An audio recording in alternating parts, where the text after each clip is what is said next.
नमस्कार।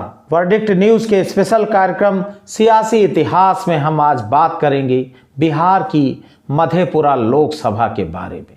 जी हाँ, रोम पोप का मधेपुरा गोप का ये नारा आज़ाद भारत में और सियासी मानचित्र पर हमेशा चर्चा में बना रहा है। इसके पीछे निहितार्थ भी हैं, ध्वनियार्थ भी हैं और मायने भी हैं। जी हाँ, मधेपुरा लोकसभा सीट आचार कृपलानी आज़ाद भारत में पहली बार सोशलिस्टों की प्रयोग भूमि मधेपुरा से पार्लियामेंट का चुनाव जीते। आचार कृपलानी समाजवाद के भारतीय राजनीति में अग्रदूत कहे जाते हैं। 1952 और आगे नज़ारा बदला।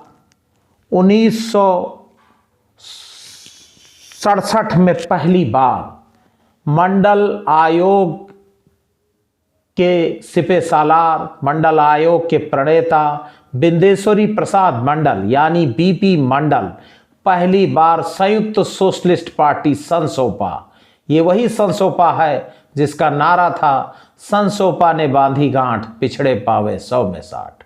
संसोपा की टिकट से बिंदेश्वरी प्रसाद मंडल सर्वोच्च पंचायत में मधेपुरा से लोकसभा पहुंचे। ये वही बिंदेश्वरी प्रसाद मंडल हैं जो 47 दिनों तक बिहार के मुख्यमंत्री के पद पर रहे। ये वही बिंदेश्वरी प्रसाद मंडल हैं जो मुरहो स्टेट के जमींदार कहे जाते थे। ये वही बिंदेश्वरी प्रसाद मंडल हैं जो सबसे पहले आज़ाद भारत में मधेपुरा से विधानसभा का चुनाव 1952 में जीते और 1962 में जीते और 1972 में भी मधेपुरा से चुनाव जीते। मधेपुरा से 1967 में बिंदेश्वरी प्रसाद संयुक्त सोशलिस्ट पार्टी से जीते और फिर उनके मतभेद हो गए। संसोपा की लीडरशिप से मतभेद हुए, उन्होंने इस्तीफा दे दिया।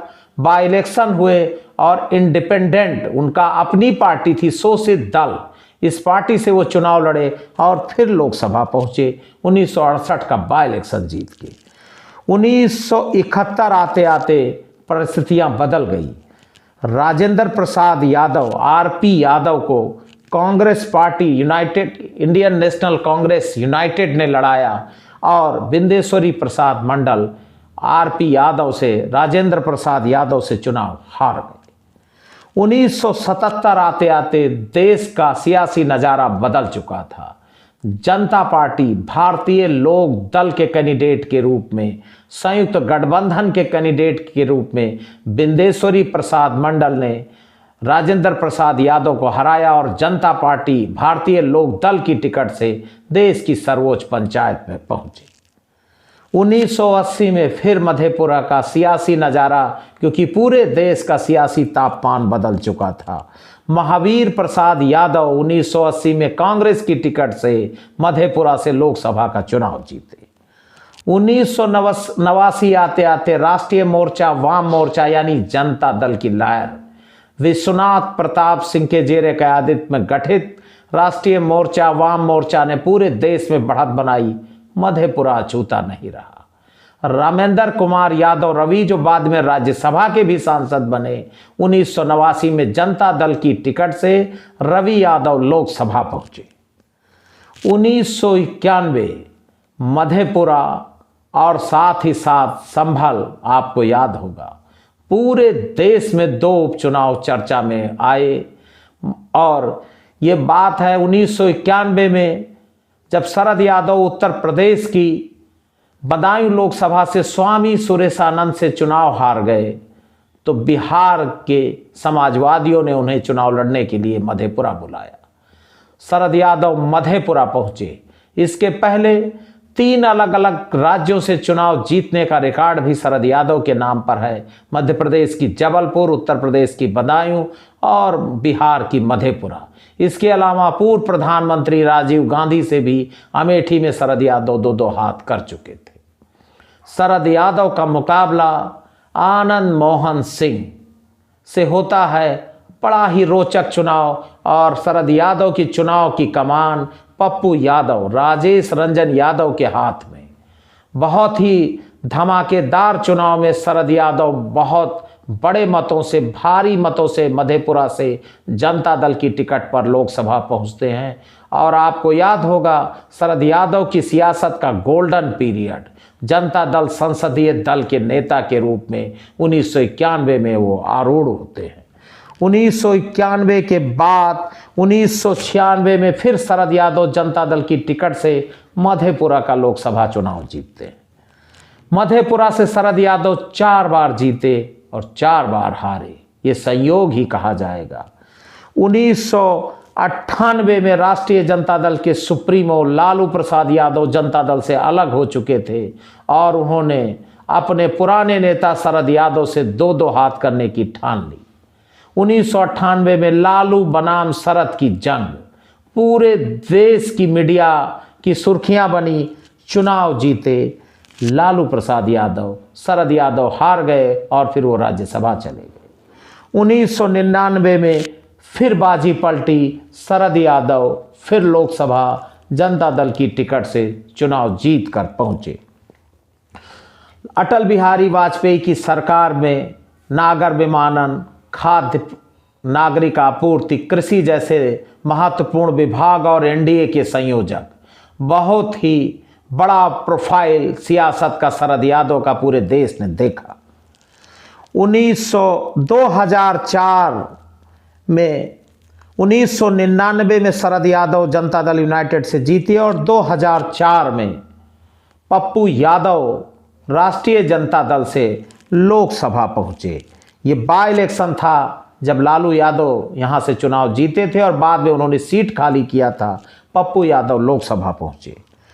2009 में फिर नज़ारा बदला और शरद यादव जनता दल यूनाइटेड की टिकट से फिर लोकसभा पहुंचे।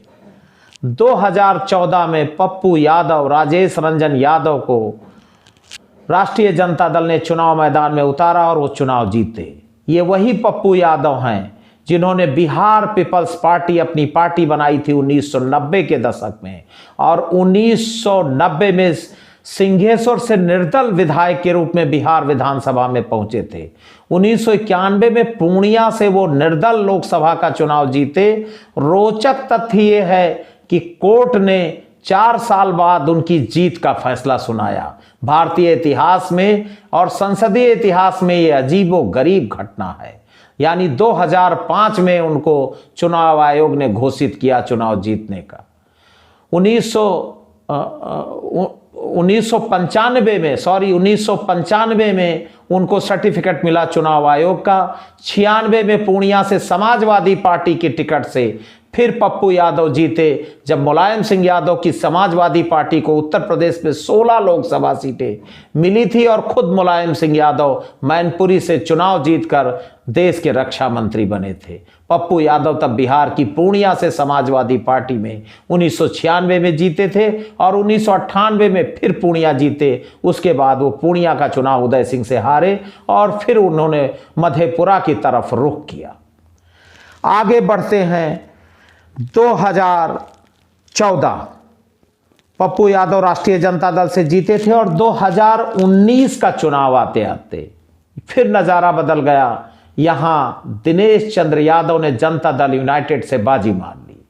दिनेश चंद्र यादव जिन्होंने अपने सिमरी बख्तियारपुर से जीवन का पहला विधानसभा चुनाव लड़ा था, बिहार सरकार में उद्योग मंत्री रहे दिनेश चंद्र यादव, 2 बार विधानसभा पहुंचे और बड़ी बात यह है कि बगल की खगड़िया से भी वो सांसद रहे और फिर राष्ट्रीय जनता दल के अनूप लाल यादव से वो चुनाव हार गए थे।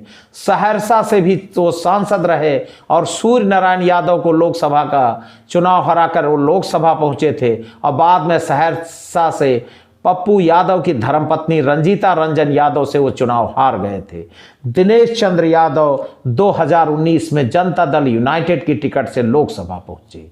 2024 की किसी भी समय इलेक्शन कमीशन की प्रेस कॉन्फ्रेंस हो सकती है।